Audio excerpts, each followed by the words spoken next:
Common Complaint with your host, Nikki Notes.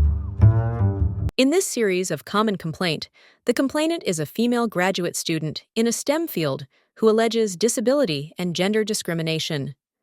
The respondents are her PhD advisor, Respondent A, the Vice Chair for Education, Respondent B, and a Senior Disability Specialist, Respondent C. The university is a well-funded public university in the United States. COVID-related lockdown of the university resulted in a complaint process that was almost entirely in writing. The complainant also requested that certain communications be in writing. The complainant persisted through a more than 3-year formal complaint process in order to receive the investigative report. Importantly, this report cements the university's positions. The complainant's entire interaction with the Anti-Discrimination Office was by email. These emails provide insight into the intake process, the investigation, and the administrative review. I am the Associate Director of the Anti-Discrimination Office. I was in charge of intake for this complaint. I am the investigator. When I parted with the university, the Associate Director replaced me as investigator. We are the administrators. We performed the final checks to make sure no university policies were violated. Our reviews complete the university's process.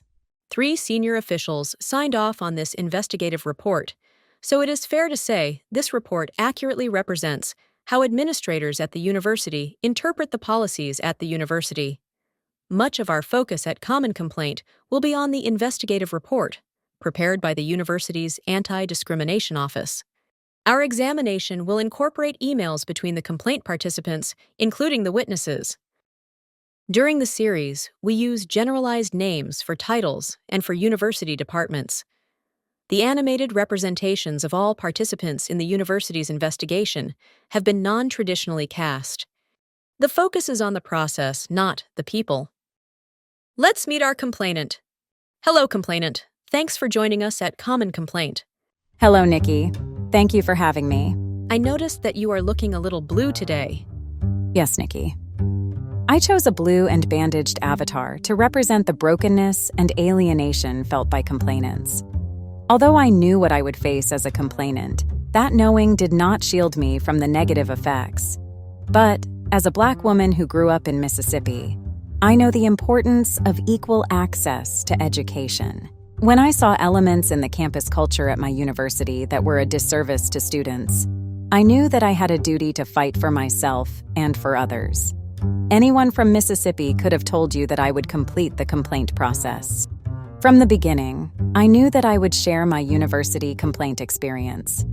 I was confident in my ability to meaningfully dissect any investigative report prepared by my university's Anti-Discrimination Office. The complaint process exacted a heavy toll from me, mind and body. Almost a year went by before I could engage with the complaint materials without feeling like I was taking a hammer to the head. But I had to do this.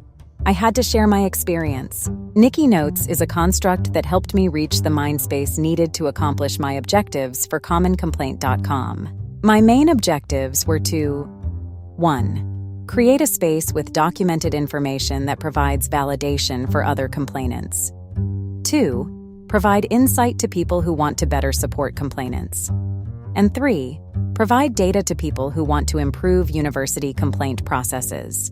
I asked a plethora of questions during every part of the complaint process.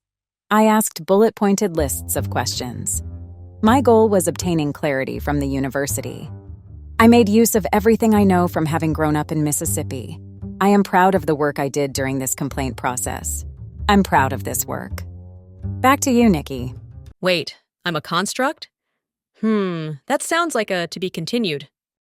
While public opinion of higher education has changed for the worse over the last generation, most Americans still view its universities and colleges as places where students are treated well. Those shiny university recruitment brochures promise an inclusive educational environment that is safeguarded by a strong ethical culture, rigorous policies, and robust enforcement mechanisms. Are all those shiny brochures just a pile of paper promises? Common Complaint will look through the lens of the university's anti-discrimination complaint process as we ask whether universities truly prioritize protecting the civil rights of students. We invite you to join the conversation at commoncomplaint.com. I'm Nikki Notes, and this is Common Complaint.